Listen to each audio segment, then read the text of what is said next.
Hey, our next guest is a legendary performer, guesting in such shows as Will and Grace, performing in her own logo comedy special. She was so much fun and funny, witty. We love her to death.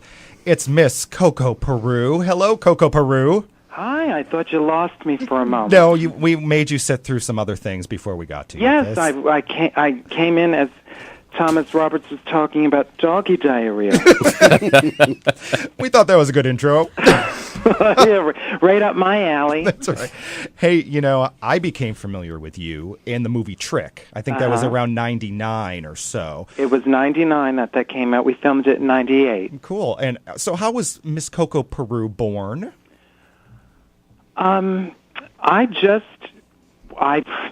feel like I tell this story so often, so if anybody's listening and they've already heard it, but I went to Peru. I met a very famous drag queen in Peru, and I was so impressed that she had crossed over into mainstream. I thought there's something really powerful about going that far, and like when I would ride the train in New York in full drag, nobody ever bothered me. If I wore just the face, then I was called a fag.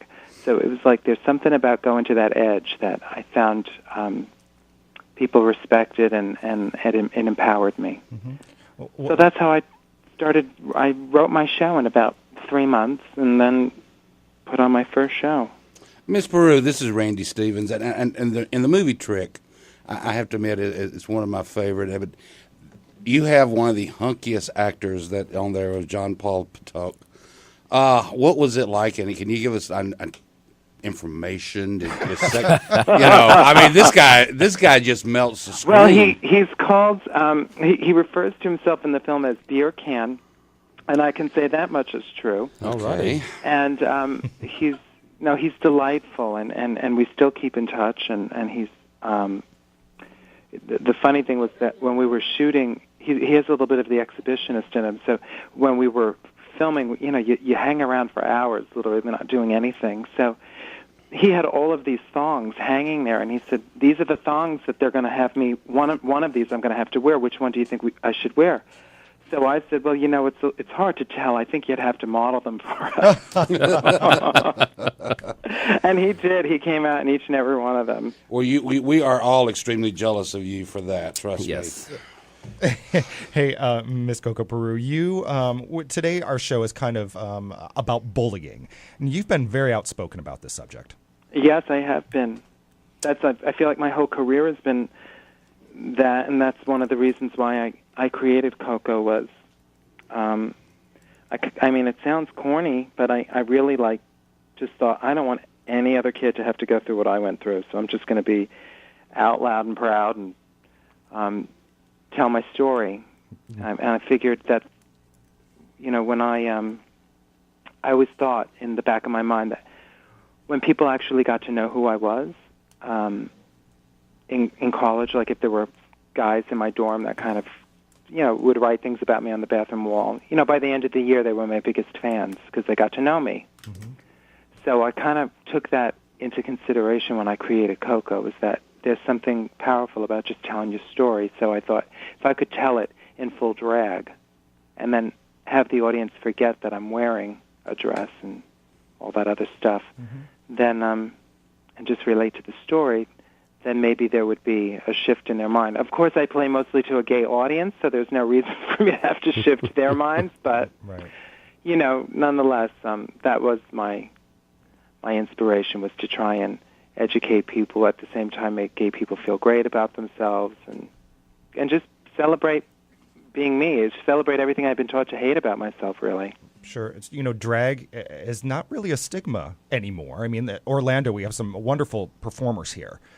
Has that actually helped you in the whole process of coming out and being who you are and putting on Miss COCO Peru? And has it helped me with what, a stigma? Yes. When I first started doing COCO, there were no real.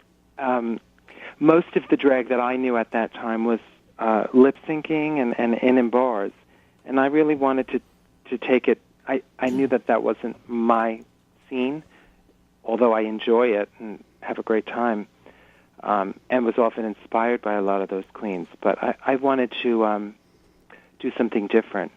And I think when I started doing drag, that was the great thing about starting in New York at the time I did, was there were all these really talented drag queens creating and doing their own things, and I sort of rode that wave. The first wave, well, I'm sure there were many waves, but I rode one of them. And it was, it was Tu Wong Fu, Priscilla Queen, that was all happening. Wigstock, the movie, we were constantly all being called to be on talk shows at that time. And now I feel like with RuPaul's Drag Race, it's sort of having its, it's come back again, which I think is great. But as far as the stigma, I know when I first told my parents that I was going to wear girls' clothes on stage and talk openly about being gay, they cried.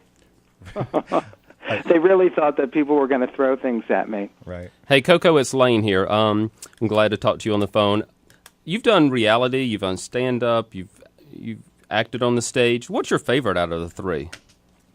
God, it's it's the response everybody says. I love doing all of them, but I will say, when you do a film, the great thing is like you do it, it's done, and then it's out there, and people are enjoying it Right. over and over again. Which the Girls Will Be Girls movie was a big flop in the theaters, but we were also surprised that it just took off on DVD. Great movie. Yeah, and so I get to reach a lot more people that way. Okay. And what's next for you, Miss COCO Peru? Well, I have a new show opening here in Los Angeles in a few weeks called There Comes a Time, and that's playing for 2 weekends. It opens May 13th, Friday the 13th, which is also B. Arthur's birthday. I can't think of a better day to open my show. That's right, that's right. And I'm just doing 6 shows out here, and then I'm doing Hot and Dry May 7th out in Palm Springs, and that's a big show for people in recovery. Oh, that's fantastic. Plus, that's one of my favorite cities in the whole world, so Palm I Springs? know you are going to be a thrill out there for that. Yeah, no, I did it once before, and they're a great group of, I think this is just guys. I've done both. And it's hilarious, and I joke, they all go out there, and they're not, they're not using meth anymore, but it's a good weekend to be all a bunch of sex addicts, so. Coco, thank you. We're Are running we out. done? We are. Boy, that was fast. But I want you to give some advice maybe to the kids out there struggling with their sexuality or struggling with bullying. What would you say to them? I would just say, you have to find some kind of inner strength and belief that there's a better life after this, and you're going to meet great people. I mean, I look back.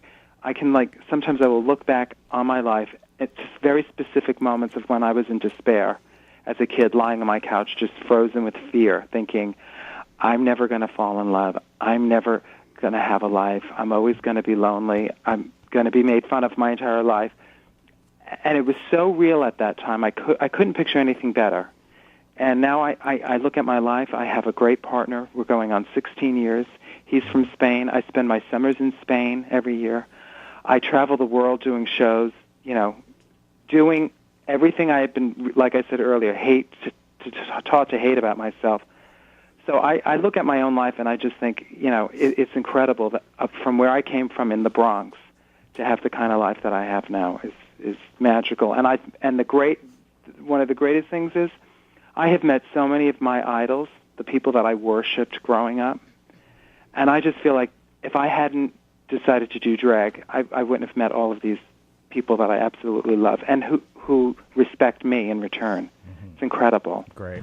So I would just tell those kids to, look for people like me. And just think of me as your little fairy godmother, and I'm going to, we're going to meet someday, and you're going to remember this conversation. Great. What an awesome statement and an awesome way to end this. Miss COCO Peru, thank you so much for being on Out and About today. Well, thank you, and I hope next time we speak it's a little bit longer. We will. I have diarrhea stories. And we will get to those. Please call us back next week because I want to hear those. Okay, sweetie. All right. Thank you, my dear.